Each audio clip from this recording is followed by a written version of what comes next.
Eh bien, bonsoir et je suis ravi d'être avec vous, surtout sur ce sujet que je trouve en 2024-25 d'une grande importance. Alors, pour répondre d'abord, la science a transformé la médecine. Alors, on est dans une université française avec une faculté de médecine, c'est difficile de dire le contraire, mais je pense que c'est vrai et je pense que personne ne peut dire le contraire.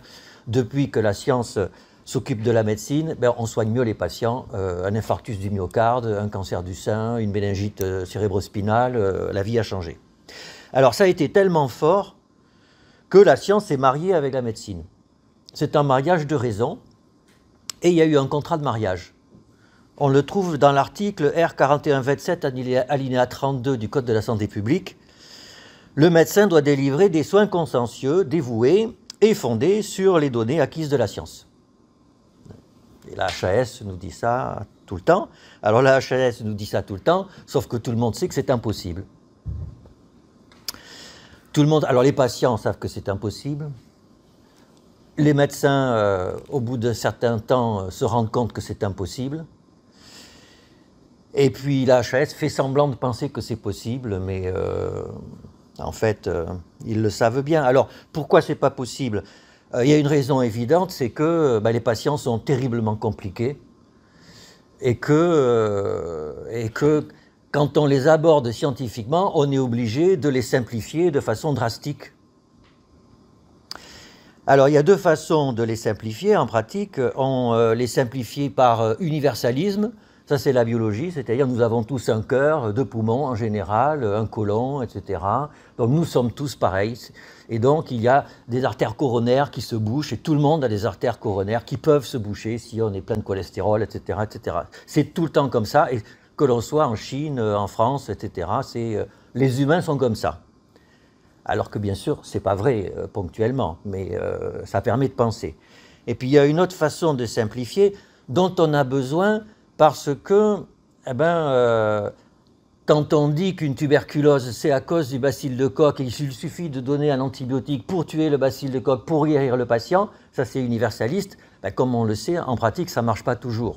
Donc même si l'étiologie et le traitement a l'air universel, dans la réalité, ça ne marche pas toujours. L'universalisme thérapeutique ne marche pas, ça c'est une réalité clinique.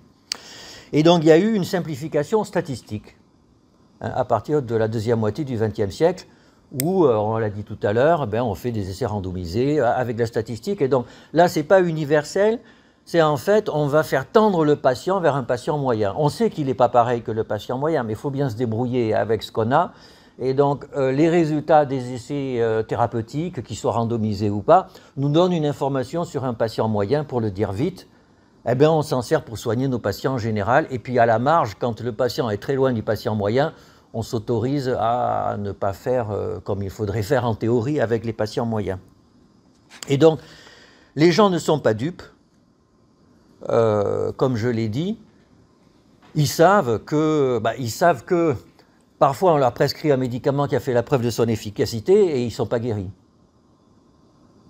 Et donc, alors pour nous c'est une évidence, mais c'est quand même un paradoxe. Si un médicament a fait la preuve de son efficacité, en principe il devrait guérir les patients. Or, ça ne se passe pas comme ça. Alors, nous, on ne s'en rend pas compte, mais en fait, ça pose un problème sociétal, c'est que les gens se disent, en fait, ils disent que c'est scientifique, ils disent que c'est prouvé, mais ce n'est pas vrai, puisque ça ne me guérit pas. Et donc, si, quand ils disent que c'est scientifique, ce n'est pas vrai, les autres qui disent, où tout le monde dit que ce n'est pas scientifique, en fait, ils ne sont pas très différents. Et donc, au bout du compte, je vais voir qui j'ai envie de voir. Et ça, c'est un problème. Alors, dans le huis clos de notre cabinet, on sait aussi, nous on n'est pas dupes, j'ai un collègue cardiologue de Cochin qui disait « la clinique commence là où les recommandations se terminent ». Et c'est vrai. C'est-à-dire qu'on sent bien que la vraie médecine, c'est quand toute cette science qui nous nourrit et qui est indispensable, à un moment donné, on doit faire plus. Et c'est ça la clinique avec un grand C. Alors ça, c'était la raison évidente.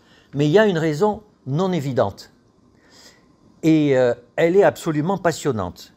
Et elle a été soulevée par un philosophe britannique, logicien, Alfred Whitehead, qui dit que notre science, nos sciences de la nature, sur laquelle est basée notre médecine, en fait, au XVIIe siècle, se sont construites avec un postulat extrêmement fort qu'il appelle le postulat de localisation simple. C'est-à-dire que, à partir de Galilée, Descartes, Newton, etc., on conceptualise l'univers en disant qu'il est constitué, pour le dire vite, d'objets clairs et distincts. C'est-à-dire l'univers, il est constitué de choses séparées les unes des autres qui sont en interaction. Alors pour la matière inanimée, c'est les protons, les neutrons. Alors bien sûr, au XVIIe siècle, il ne parlait pas de ça, mais nous, on va dire ça.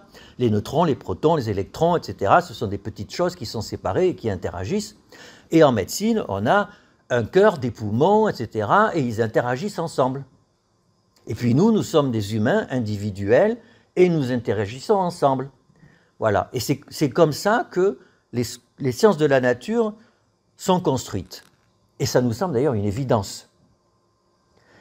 Alors le problème, c'est que en réalité, eh ben, le monde n'est pas comme ça. Et c'est une évidence pour nous, humains, sujets pensants. Je vais prendre l'exemple du deuil. On dit, quand j'ai perdu un être cher, ben, j'ai perdu une partie de moi-même.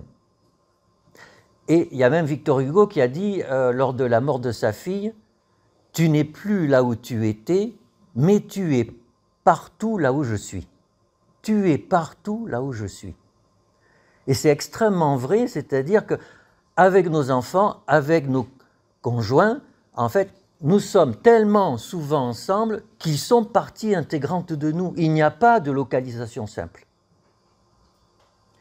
Et c'est pour ça que les sciences de la nature sont très mal à l'aise pour affronter ce que nous, psychiatres, nous vivons tous les jours, parce que nous sommes confrontés à ça avec nos patients psychotiques en particulier. Alors, en médecine, eh bien ça c'est particulièrement vrai parce qu'en médecine, il y a la mort. Il y a des rencontres fortes, des rencontres entre un soignant et un soigné. Et on sait bien que dans la relation thérapeutique, eh ben, alors, les psychanalystes parlent de transfert, contre-transfert, on parle d'alliance thérapeutique, on parle d'empathie, etc. Mais tout ça, ça veut dire qu'à un certain moment, la situation clinique est tellement forte qu'en fait, il y a un partage intime entre le soignant et le soigné, et que ça participe à la thérapeutique. Eh bien ça échappe à la science. Et tout le monde le sait aussi, quand on est médecin, que l'on quitte la faculté de médecine pour pratiquer, ben on se rend compte que dans l'exercice de la clinique, il y a autre chose que ce qu'on a appris à la faculté de médecine. Il y a la rencontre, il y a le fait que on prend en plein visage des choses qui font mal et voilà, mais on sent que ça aide les patients, voilà, mais ça échappe à la science. Et donc ça échappe à la médecine occidentale. Ça veut dire qu'il y a un trou dans la raquette. Quand il y a un trou dans la raquette, il y a des gens qui en profitent pour s'engouffrer dans le trou. Et vous avez des soins qui, eux, ne relèvent pas du principe de localisation simple. Et l'immense majorité des soins complémentaires sont des soins comme ça. Et d'ailleurs, il y a un jargon derrière le magnétisme, l'énergie, qui pour nous scientifiques paraît complètement débile. Où est le magnétisme? Il n'y a pas d'onde. Enfin, où est l'énergie? Comment on la mesure? Enfin, c'est une énergie cinétique? Non, non, parce que nous sommes coincés dans une science de la nature avec une localisation simple. Ces soins-là, ils sont justement non conventionnels pour cela. Eh bien, eux, ils acceptent que le soignant et le soigné sont proches et communiquent de façon... Alors, ils n'expliquent pas par leur théorie, ou du moins par des théories qui ne sont pas scientifiques, mais quelque part, les patients y trouvent leur compte. Et donc, on en est là aujourd'hui. Alors, que faire? Je pense qu'on est à un tournant épistémique. Je pense qu'il faut que la science, les sciences de la nature, abandonnent le principe de localisation simple. Et c'est en cours. Et c'est intéressant. En physique, vous devez savoir qu'il y a des problèmes d'intrication dans l'infiniment petit, etc. Et il y a des théoriciens qui militent pour des théories de l'espace non local. Et d'ailleurs, c'est très intéressant. David Bohm, par exemple, qui dit, ah oui, il développe des théories non locales, et il dit, mes collègues ont du mal à l'accepter parce qu'ils pensent que je veux réhabiliter la magie. Vous voyez, comme dès qu'on sort des sciences de la nature, alors c'est magique et c'est spirituel. Non, pas du tout, il lui fait ça comme physicien. Et puis, alors, David Bohm, et alors, ce qui est très drôle, c'est que le prix Nobel de physique de 2024, qui a suscité beaucoup de débats, qui a été donné à Hinton et Hopfield, qui ne sont pas tellement des physiciens, mais en fait, Hopfield aurait pu avoir un prix Nobel de médecine. En tout cas, Pourquoi? Parce qu'il propose une théorie non locale du fonctionnement psychique. Ce qui pour nous psychiatres est particulièrement intéressant. Et donc abandonner ces pistes, abandonner le principe de localisation simple, ça n'est pas un fantasme, on peut le faire. Et je trouve que c'est extrêmement exaltant ce qui se passe aujourd'hui dans la recherche. Alors du côté des soins non conventionnels, et c'est mon dernier mot, eh bien, il faut être pragmatique là, parce qu'en attendant qu'une nouvelle science permette de pouvoir s'attaquer à cette question de la rencontre que font les soins non conventionnels, eh bien, il faut être pragmatique, c'est-à-dire il faut regarder ces soins qui rendent service, c'est une réalité, parce qu'ils apportent des réponses que nous n'apportons pas, et il va falloir évacuer ceux qui sont les plus dangereux, et puis leur demander un minimum de transparence, parce qu'en médecine, la transparence et ne pas faire du mal aux patients, c'est quand même ce qui compte avant tout.